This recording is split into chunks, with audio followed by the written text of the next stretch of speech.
Hi everyone, welcome back to another video full of mayhem, mediocre driving and misdemeanors on the road. Please like and subscribe, you know it helps the channel and I also very much appreciate it. Okay, without further ado, let's look at the first clip. Okay then, on this clip here we're looking at the vehicle behind the bike. We're in a left only lane. This car comes down and has a decision to make. Does it queue behind the learner or does it go in a straight hand lane to go straight on? Decisions. They decide to go straight on, but are they? Now as we're waiting for the lights to change, we will actually see what decision they actually make. And just to cut the boredom down, I'm just going to speed the clip up a little bit.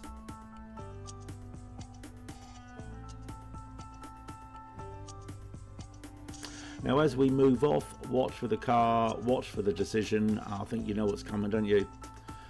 Just straight on, yes, no, no, of course not. They always wanted to go left. They just saw an opportunity, maybe you can get past the learner. We seem to inflict this upon people. Now, while that was going on, have a look at the front clip, same junction. We're looking at the bike in front, delivery bike, electric bike, moving a bit, isn't it? But the decision here is we're coming up to the red lights that we had to stop at. What's the bike going to do? Well, I think it's pretty obvious what he's going to do. He completely and utterly ignores it, goes straight through and nearly hits that vehicle there as he's going straight on, because I don't think that vehicle was expecting him to come through, and he just dives over there on the left. Some people seem to put their life on the line sometimes for what? For a couple of seconds. Pretty poor.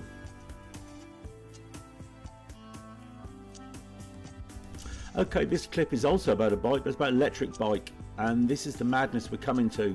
You'll see them approaching from behind in a minute. There he comes, just whizzing, weaving in and out of the traffic. No protection, no helmet, no nothing at all. Flies past us. There's no minimum distance there at all. It's just, I mean, crazy. Look how quick he disappears down the road. We're doing the speed limit on this road, and he's leaving us for dust, which I don't have too much of an issue with, but at the end of the day, for his own protection, he needs to be a lot more responsible. He needs to be a lot more aware. You only want a vehicle coming out of a junction, doing the wrong thing, not paying attention, and they're literally going to take him out. As we follow this a little further down the road and you see him disappearing, on the left hand side you see a red car just coming up to the junction.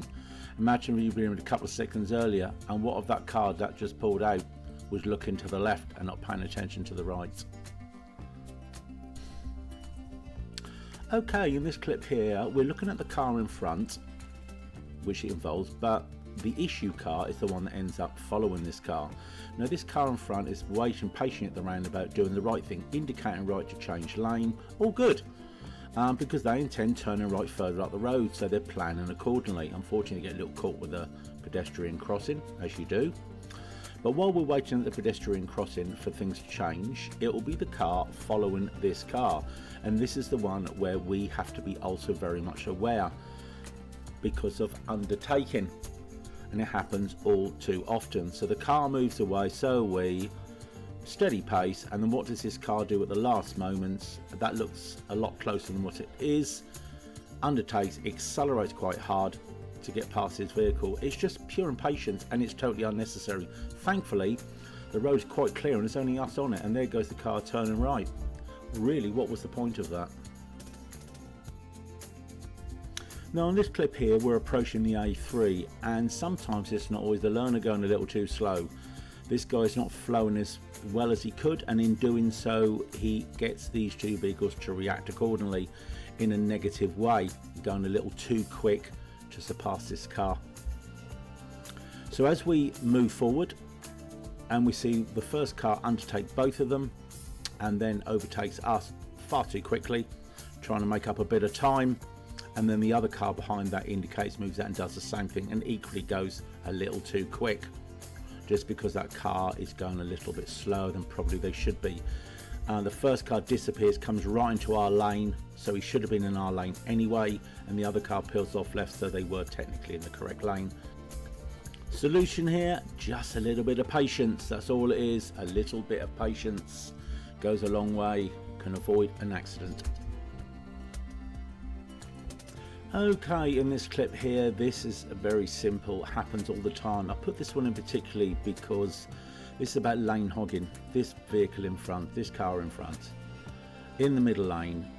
Why is this vehicle in the middle lane? Seriously, why is this vehicle in the middle lane?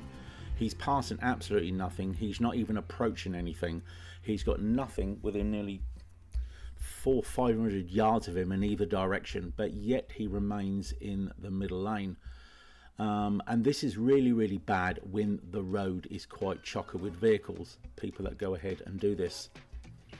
The reason I'm just letting this run on is because we are doing the speed limit and we're catching him. Is he looking in his mirrors? Is he checking, thinking, hang on, there's someone coming up on my inside? Is it a good idea that I move over to the left so they can pass us, or should I just stay here and make them go out 2 lanes to pass? My learner thought about it, and because we were basically going to leave a little bit further up the road, they decided to just stay where they were. Now they had to drop the speed off just a wee bit so they didn't undertake the vehicle in question. But this is some poor driving. I mean, this is lane hogging seriously at its best. This is why I put it in, and people need to pay a lot more attention. Okay, this clip is about a car coming up from the right hand side at a junction, just taking everything in their own hands. There it is.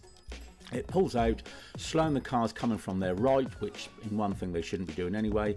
They're approaching the zebra crossing at the same time. We slow down here because they keep creeping and creeping. We think that's the best thing to do because they're right in the way.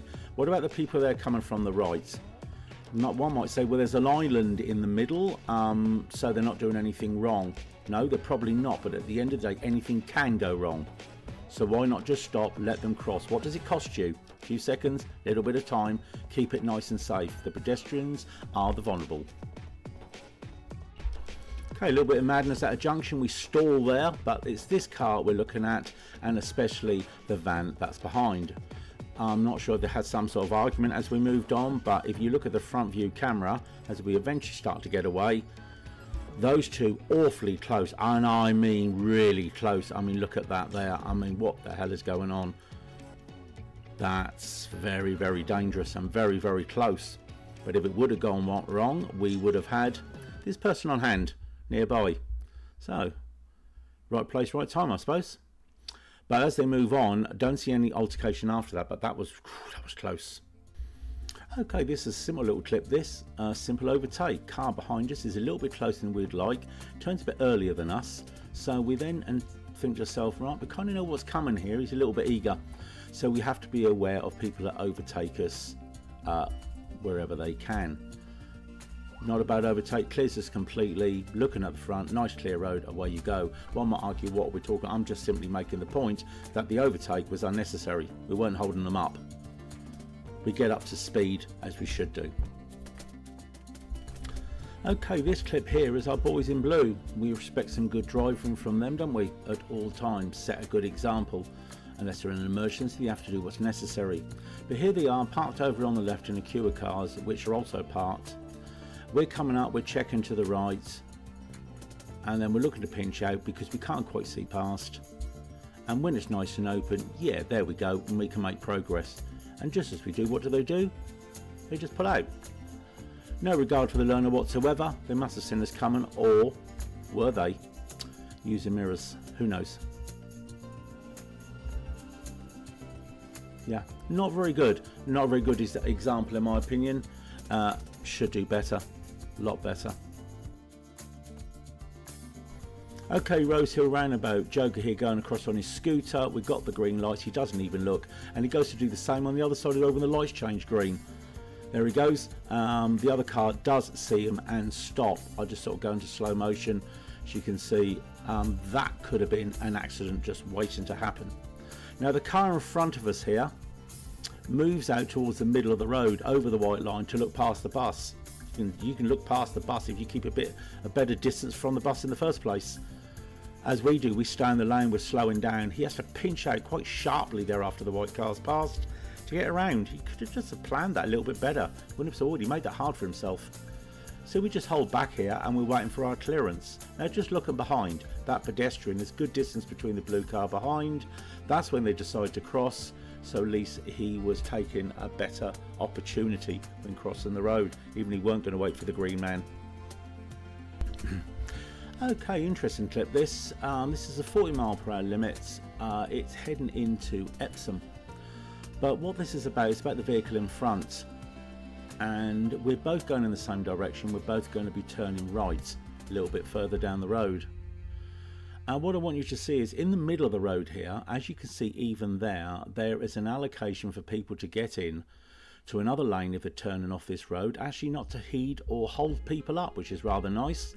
Now this car is coming down, he's indicating right, and then we're moving over into the lane there as he should. Look how far he's gone past. Why didn't he get in there? So we move into this lane to keep out the way of traffic. He decides to just turn at the last moment, keep his arse in the other lane as well, which hinders other people from passing him. There goes one, and there goes the other one, and we keep well out of their way. Now what I'd like you to do is just have a little look as we turn into this road. I want you to have a look at the back camera just to see those two cars approaching, and that does actually have an effect on them. There's the two cars approaching. As we slip over into that available lane and we get over it nice and promptly, we don't hinder them whatsoever, but watch their position on the road. He's far to the left, big gap, and the Mercedes does exactly the same, big gap, all because that car's got his arse in the road, because he can't be bothered to do the right thing. Why didn't he use that section of the road? Very, very odd indeed. Just poor driving, really, poor driving. Okay guys, thank you very much for watching. Please like and subscribe, helps us greatly, and I look forward to seeing you on the next video. Take care for now, bye bye.